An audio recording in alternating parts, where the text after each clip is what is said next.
Hello friends, मैं Indra Kumar Suryavanshi once again welcome to my YouTube channel Anand career institute. दोस्तों, आज हम डिस्कस करेंगे विचलन कोण किसे कहते हैं और न्यूनतम विचलन कोण क्या है।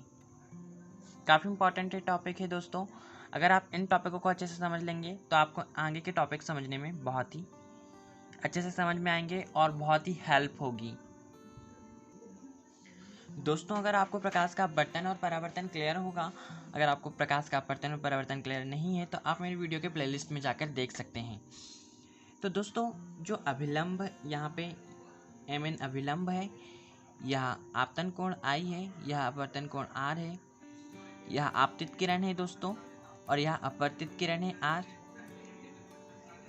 तो जो विचलन कोण है वह आपतित किरण और अपवर्तित किरण के बीच जो एंगल होता है दोस्तों, आपतित किरण और अपवर्तित किरण के बीच जो एंगल होता है, इस एंगल को ही हम विचलन कोण कहते हैं। इसे हम डेल से व्यक्त करते हैं दोस्तों।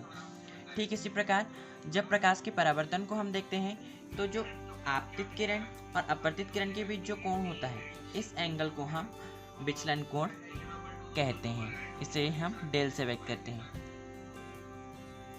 अब दोस्तों, हम स्टार्ट करते हैं न्यूनतम विचलन कोण किसे कहते हैं। आपतन कोण, अगर आपको आपतन कोण क्लियर है तो आपतित किरण के साथ जो कोण बनता है उसे हम आपतन कोण कहते हैं, और अपवर्तन कोण के साथ जो अपवर्तित किरण के साथ जो कोण बनता है हम उसे अपवर्तन कोण कहते हैं। तो हम यहाँ पे देखेंगे आपतन कोण के विशेष मान को हम विचलन कोण कहते हैं दोस्तों। आप डेफिनेशन लिख सकते हैं, नोट डाउन कर सकते हैं। देखो दोस्तों, न्यूनतम विचलन कोण क्या है। जैसे जैसे हम आपतन कोण के मान को बढ़ाते हैं वैसे वैसे विचलन कोण का मान भी कम होते जाता है। कैसे कम होता है? विचलन कोण क्या है वो तो हमें मालूम है। विचलन कोण हमने अभी डेफिनेशन देखी है। आपतित किरण और अपवर्तित किरण के बीच जो एंगल होता है, उस एंगल को इंसिडेंटल रेज और रिफ्लेक्टेड रेज के मध्य जो एंगल होता है उसे हम विचलन कोण कहते हैं, डिस्ट्रैक्शन एंगल कहते हैं। तो विचलन कोण तो हमें मालूम है, लेकिन जैसे जैसे हम आपतन कोण का मान बढ़ाते हैं, अब हम न्यूनतम विचलन देख रहे हैं, तो जैसे जैसे हम आपतन कोण का मान बढ़ाते हैं वैसे वैसे जो अपवर्तित किरण है, जो विचलन कोण है, विचलन कोण अपवर्तित किरण और आपतित किरण, इनके बीच की दूरी कम होती है। लेकिन एक कंडीशन ऐसी आती है, कैसे होती है? देखिए, आप यहाँ से हम अगर प्रकाश को, आपको अपवर्तन का नियम अगर याद होगा, तो जब भी कोई प्रकाश किरण विरल माध्यम से सघन माध्यम में प्रवेश करती है तो वह अभिलंब की ओर झुक जाती है। अगर हम यहाँ से किसी प्रकाश किरण को इस पॉइंट से अपवर्तित करते हैं तो वह अपवर्तन के पश्चात इस पॉइंट में चली जाती है। अगर हम आपतन कोण की वैल्यू और बढ़ा लें तो वह इस पॉइंट से इस पॉइंट में होकर जाएगी। तो आप देखेंगे उसकी जो वैल्यू है, जैसे जैसे हम बढ़ा रहे हैं वह अभिलंब की ओर झुकते जा रही है, और जो विचलन कोण है इन दोनों किरणों के बीच की जो एंगल है वह कम होते जा रहा है। तो जैसे जैसे हम आपतन कोण की वैल्यू बढ़ा रहे हैं, अगर यहाँ 30 है तो यहाँ 130 है इन दोनों के बीच की एंगल। अगर हम इसको 35 करते हैं इस किरण को लेके, तो यह एंगल 130 से कम होकर 120 होगा आई थिंक।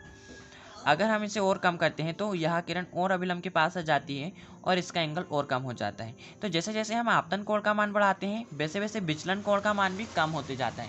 लेकिन एक विशेष कंडीशन ऐसी आती है कि जैसे हम आपतन कोण का मान बढ़ाते हैं वैसे वैसे उस पॉइंट से अगर हम आगे बढ़ते हैं, जैसे इस पॉइंट से हम आगे बढ़ेंगे तो क्या है, विचलन कोण नहीं होगा। यहाँ पे विचलन कोण का मान नहीं कम नहीं होगा, बढ़ने लगेगा। क्यों? क्योंकि अगर हम इस पॉइंट से, तो वह परावर्तित होने लगेगी। एक लिमिट तक वह अपवर्तित होगी, बट एक पॉइंट के बाद वह परावर्तित होने लगेगी। तो विचलन कोण तो तब भी होगा दोस्तों, लेकिन विचलन कोण का मान आपतन कोण के मान के बढ़ने के साथ बढ़ेगा। फिर ये जो कोण है वह बढ़ेगा, ना कि कम होगा, यहाँ से यहाँ तक, इस पॉइंट से इस पॉइंट तक। लेकिन अगर हम एक माध्यम से दूसरे माध्यम में, तो आपतन कोण के उस विशेष मान को जिसमें जो विचलन कोण का मान जो होता है उसे हम न्यूनतम विचलन कोण कहते हैं। आपतन कोण के उस विशेष मान पर प्राप्त विचलन कोण ही न्यूनतम विचलन कोण होता है। इसे हम डेल एम से व्यक्त करते हैं। आई होप आपको विचलन कोण क्लियर हो गया होगा। Thank you for watching my video.